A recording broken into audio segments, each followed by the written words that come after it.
In every form of art, whether you're into music, cinema, or literature, there's always that one, or maybe numerous, pieces of art that would leave you speechless, empty, or even stuck into the void. Keep thinking about it like if you fell in love with it. And The Last of Us is definitely one of them. I'm probably gonna drop some major spoilers out there. You may consider it as an essay or a summary.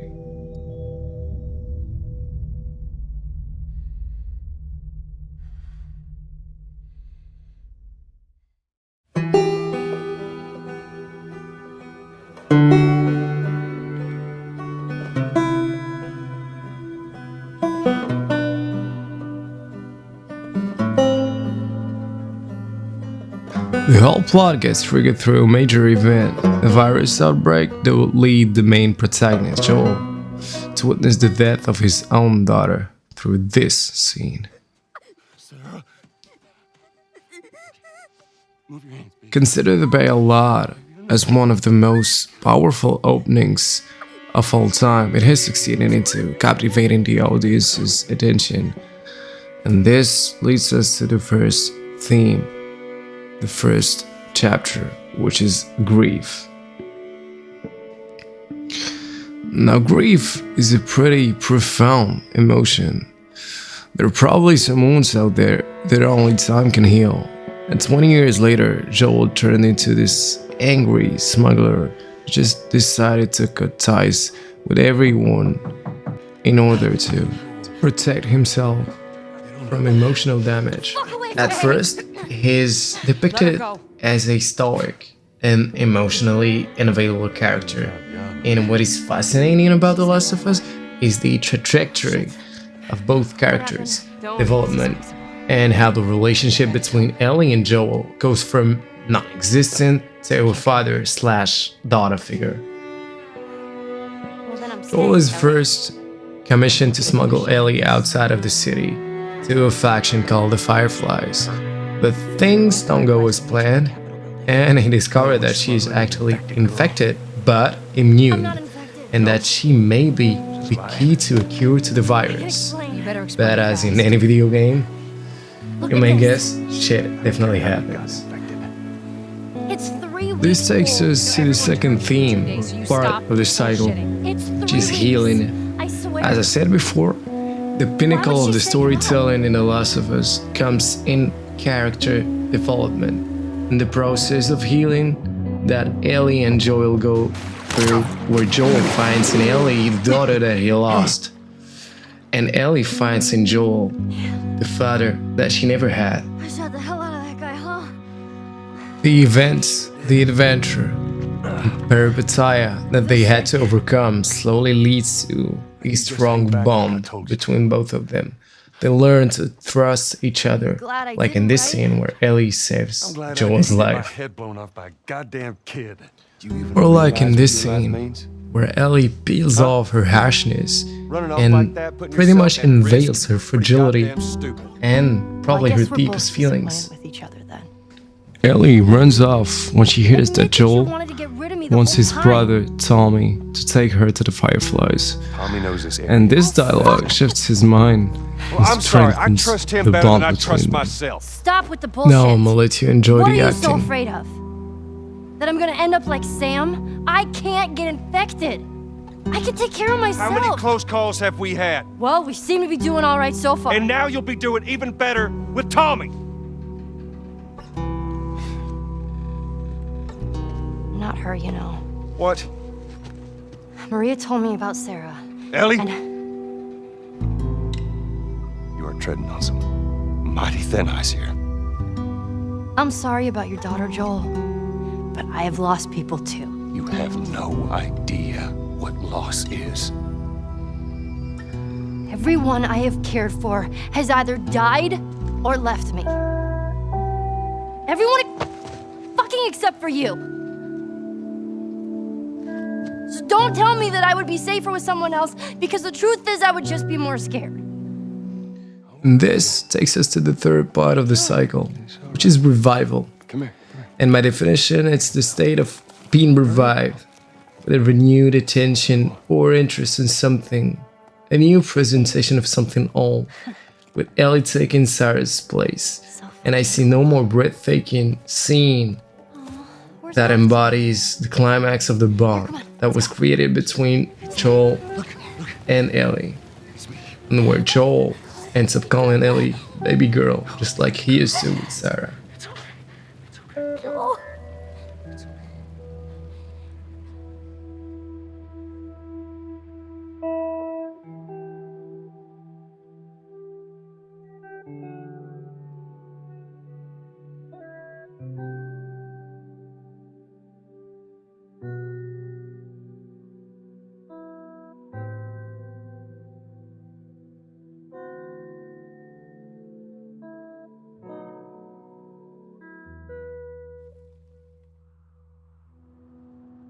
Found the firefly. Now, Joel and Ellie ended up traveling through all the United States, where Joel commits the irreparable. He had a choice, letting the Fireflies make the vaccine and killing Ellie through the process, or kill everyone and save Ellie. In the end, their journey brought them close together, no matter how hard Joel fought himself to not get too close to her. Now, I know that's not what you want to hear right now. Swear Belle, to but me. Part 1 folds up on a mistake and a lie. Swear to me that A lie that would everything trigger you said about all of the Fireflies is remaining true. events. Some of them are tragic. I swear. And this, ladies and gentlemen, leads us to the following part of the cycle, which is a quite central theme in part 2: death.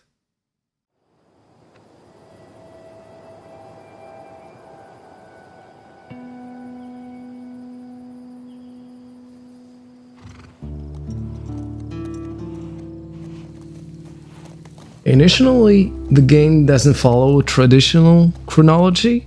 It takes you back and forth with plenty of flashbacks so that you get the full picture. But I'm gonna process it in a more simplistic way so that you understand it more coherently. The world ain't no black and white, red and blue just like in the Matrix. The world ain't no sunshine and rainbows. The world is in fact gray. Every action you take has a direct consequence. Now, Joel had a pretty dark life, killed and tortured a lot of people. In the end of part 1, there was a slaughter in the Firefly's lab, where Joel unleashed mayhem by killing everybody, including the surgeon that was supposed to make a vaccine. And this surgeon had a daughter, and her name was Abby. A keystone character, even one of the main protagonists in part 2. Surgery.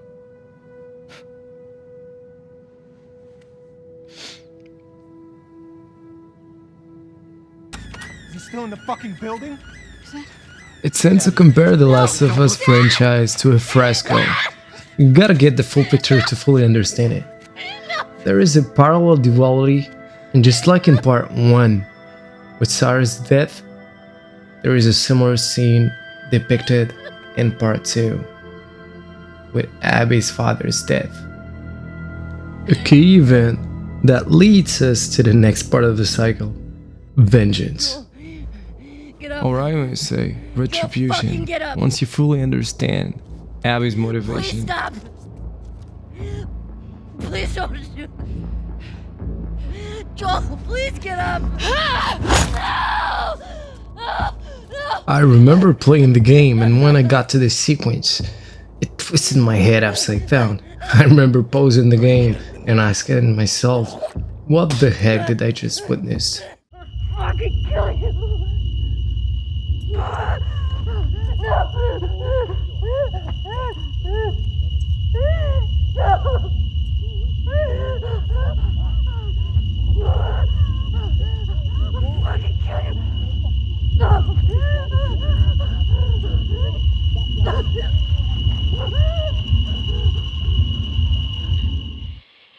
Now remember, part 1 ended up with a mistake, with all the killings, and a lie that would a few years later get discovered by Ellie, and that would eventually burn their relationship to the ground.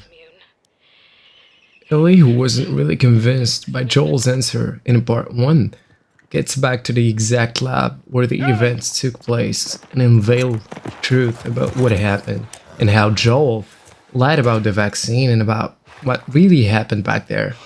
Come here. What the hell are you thinking? Running off in the middle of the night like that. You talk to me. You don't just leave me a goddamn note.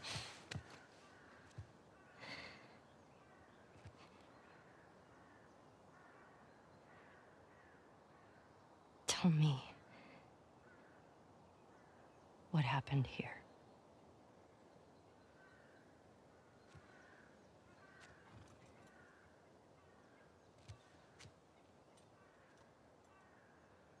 If you lie to me one more time, I'm gone. You will never see me again. But if you tell me the truth, I'll go back to Jackson.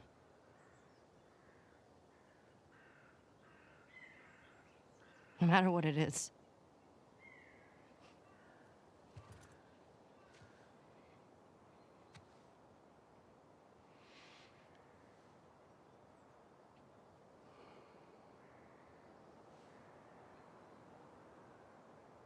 Just say it.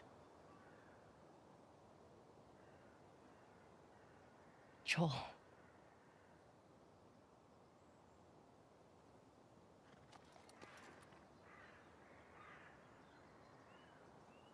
Making a vaccine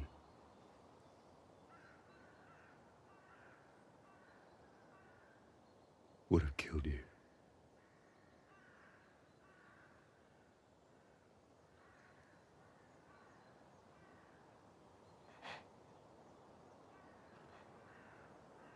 So I stopped them.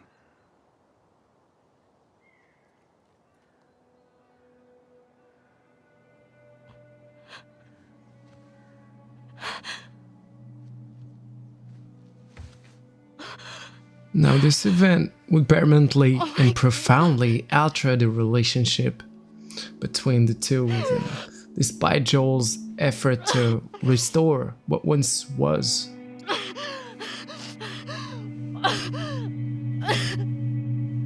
Don't you fucking touch me! What emphasizes even more the mixed emotions that run through you as a player is a specific flashback that just makes you different. Flashback in question chronologically is the day before Joel's death, but is only shown to you at the very end of the game. It pictures an Ellie that is finally ready to restore what once was, retrieve the father figure that she once loved and cherished, the father that allowed her, protected her at all costs, and was always there for her, no matter what. Naughty Dog's crowding was just insanely good, insofar as they were able to make the audience feel not only through dialogue, but also body language and tiny little details, such as tears in the eyes. Where'd you get Now that? I'll let you enjoy one of, in my opinion, best scenes of the People game. that came through last week. Oh. A little embarrassed as to what I had to trade to get it, but it's not bad.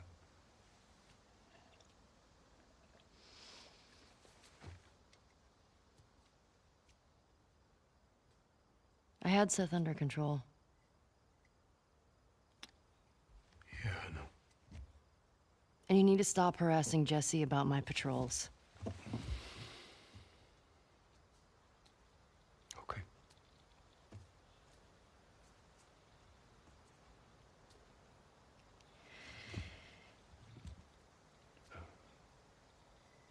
Dina. Is she your girlfriend? No. No, that was just one kiss. It doesn't mean anything. She just, I don't know why she did that. But you do like her.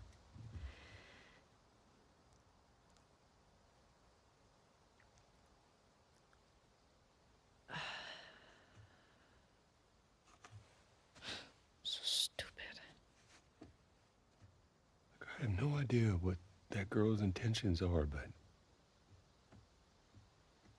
I do know that she would be lucky to have you.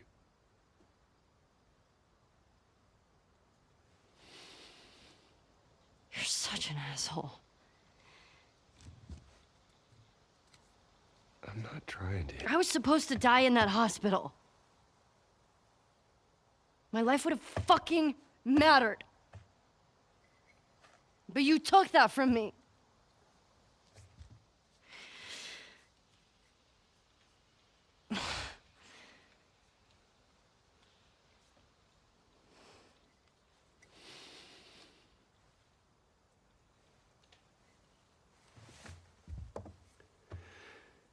If somehow the Lord gave me a second chance at that moment,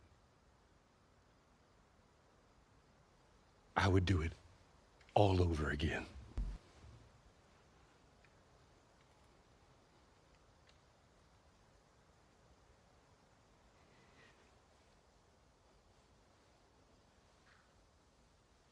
Joel is simultaneously reinforcing his love for his spiritual daughter and accepting the consequences of his actions.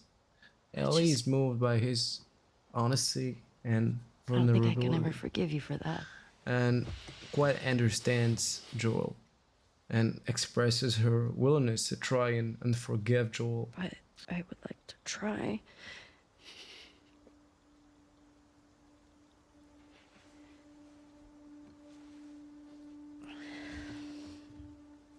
I like that.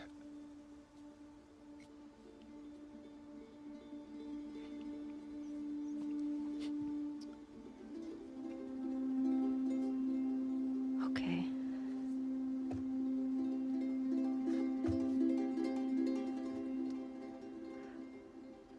I'll see you around. Yep.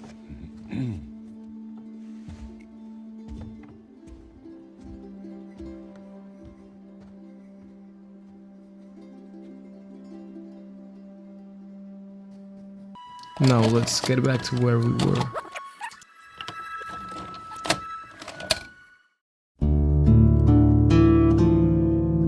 Back in Joel's house following his burial, Ellie is in mourning. She's wandering around what used to be his place, collecting memories through items, just like Joel did with Sarah's watch that was gifted to him on his birthday. The journal gives you an insight, a glimpse of her inner thoughts and her emotional states following the loss. The guitar symbolizes the bond between Joel and Ellie as he passed on his passion for music to Ellie, and it's the only thing that really keeps their connection alive. Now, the watch remembers the feeling of regret of losing someone. It embodies the parallel between Ellie losing Joel and Joel losing Sarah, simmering innocence of deep sorrow.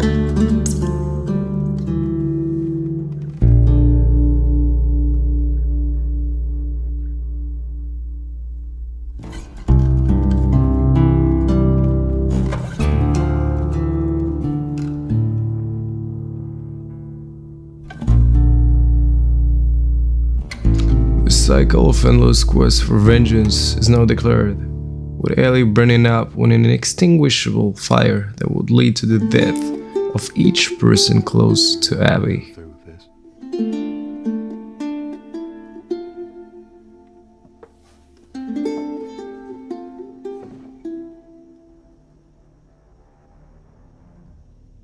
I'm gonna find. And I'm gonna kill. Every last one of them. You killed my friends. And this brings us to the ultimate confrontation between Abby and Ellie. And you wasted Abby it. seeking revenge for her lost friends, ending with her sparing Ellie and Dina, which is Ellie's pregnant girlfriend, while she had the opportunity to make it even since she was not the one triggering the whole cycle. Well, you may at first hate Abby for killing Joel and hate playing with her even more. You will totally respect her once you get the full picture and get to know her story, her friends, and her motivations. And you just get a put some respect on that name, especially as she steps back and tries to end the cycle of vengeance by sparing Let them. me see you again.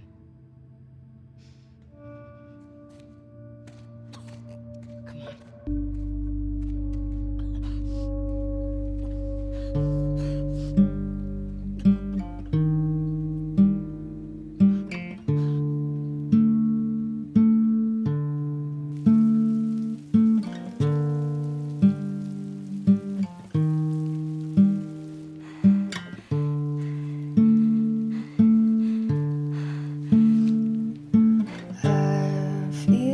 While Abby successfully managed her quest for redemption, Ellie failed. She fell deep in a lure of revenge. She became a killing machine, losing her humanity and sense of self-through, leading to selfish acts of violence. In fact, while she should have looked for retribution, kind of justice, she went on a crusade for blood and got lost while seeking justice.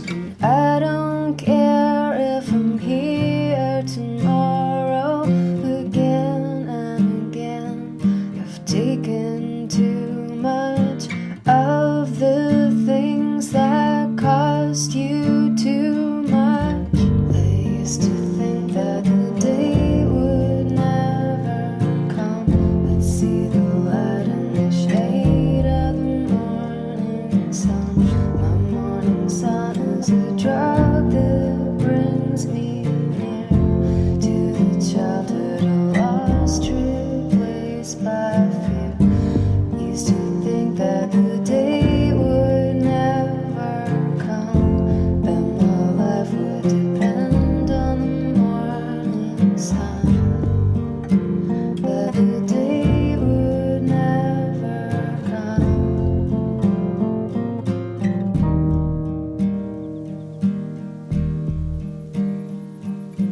When I was Ellie can't really let go of her past. She looks at the shattered watch and remembers how she failed in every possible way to avenge Joel, just like he kept the watch and refused to let go of his past and remembering the regret of losing his daughter Sarah. As you may notice, it's the same story that kind of repeats itself, Heard my story. duality. And if you were foolish enough to think that this was the end, you were wrong. While he was moving through Because California. this is what the endless cycle of vengeance is Ground like. was built like An an eye oven. for an eye. Ellie's instinct and will for vengeance is once again ignited after Thomas, living which is along Joel's this brother, coast. visit. In a beach sailboat As you may hear, right here. Tommy has never stopped tracking Abby. And he's got a heard. plausible track. Now Ellie's torn apart We're done with that. and twisted between living the life that she always dreamed about or continuing her quest for revenge. I'm sorry.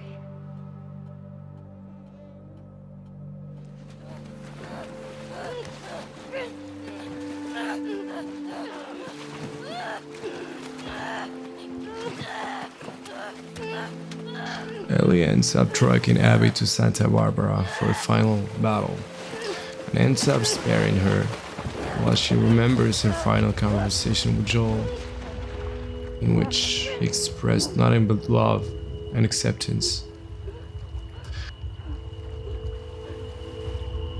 Just like the yin and the yang, the fire and the ice. While part one was about love, compassion, and how it can rebuild a person's life, part two is all about hate and the vicious, never-ending cycle of vengeance and the destruction that it brings to people's lives. In the end, two women's quest for revenge brought nothing but destruction.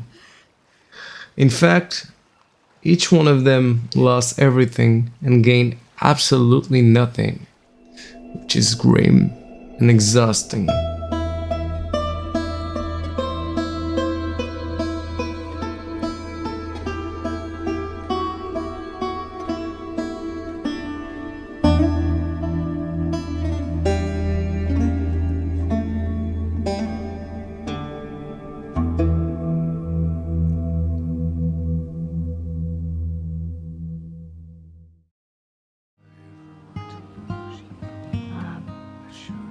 being by myself. I'm scared of ending up alone. If I ever were to lose you, I'd surely lose myself.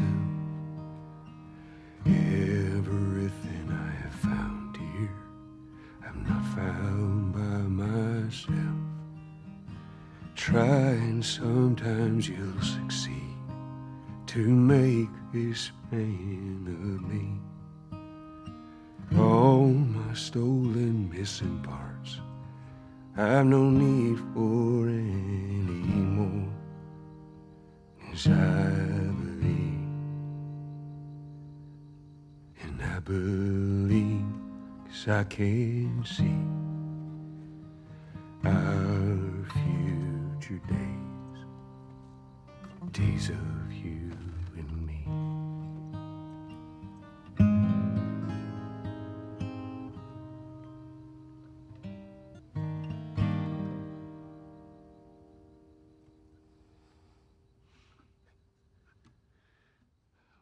There you go.